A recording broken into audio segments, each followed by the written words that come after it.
mazava ho azy fa tsy nanao autorisation zareo dia zay zany miantony anankiray. Faharoa mety misy fiatraikany amin'ny ordre public ny fanaovana ny parvis zany rapitso satria araka ny renseignement eny zany dia mamorona koa zany miaro ny safidiny quelque part dia mety ho avy eo koa dia fanakorotany sara sakoroka ho analakely io zany rapitso. Zay moa zany fanapa-kevitra hoe tsy omena lalana zareo anao amin'ny fietsiketsehana eo amin'ny parvis rapitso.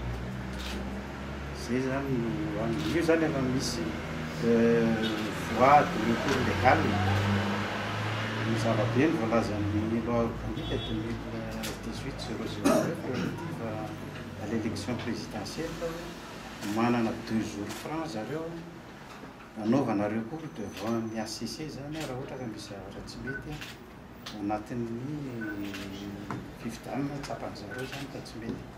Zay aloha zany ny voie de recours légal fa tsy ny fitarihan'olona an-dalabe. Zay zany no fipetrany raisina. Reto zany dia manitona ny sain'ny olona zany mba tsy voatarika amina zavatra tsy ara-dalàna ohatran'io zany fa raha ohatra ka ara-dalàna io fa nametraka autorisation talohan'ny fotoana zareo. Vao io maraina io vao nisy tonga teo zany ny autorisation, demande d'autorisation de manifester efa tara le izy.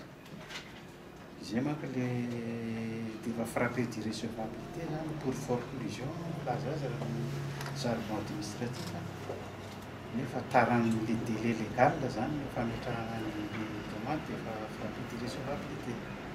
Zay zany no fandehany manainga ny vahoaka Antananarivo zany mba ho mailo tsy amin'ny rapitso zany. Zay ny azo tenena. Ohatrany zany rehefa toetra raisinareo raha mbola misy azy tsy azo tsy any dia hita eo moa zany fandehan'ny rapitso sur terrain fa tsy azo tsy azo anaovana fietsiketsehana zany mamparivy rapitso.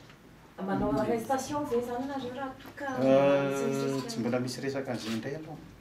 Io arrestation manko manjary resabe teo ny procureur teo hitanareo teo ngamba fa ny arrestation tena ho tenenina zany le tena manakorotana sy le hoe ny toratoram-batsy ny mamaky-trano fa ny rehetrarehetra le arrestation tenenina fa za raha vao miteny an'izay manko dia tonga dia avy ny zala-panao politika hoe préfet ve mana droit mpanao arrestation.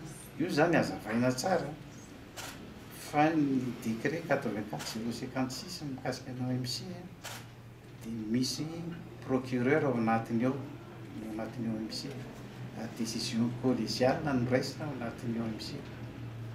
Ka raha matoa miteny an'izany ohatra misy arrestation atao dia efa nahazo autorisation tamin'ny procureur de la république zany.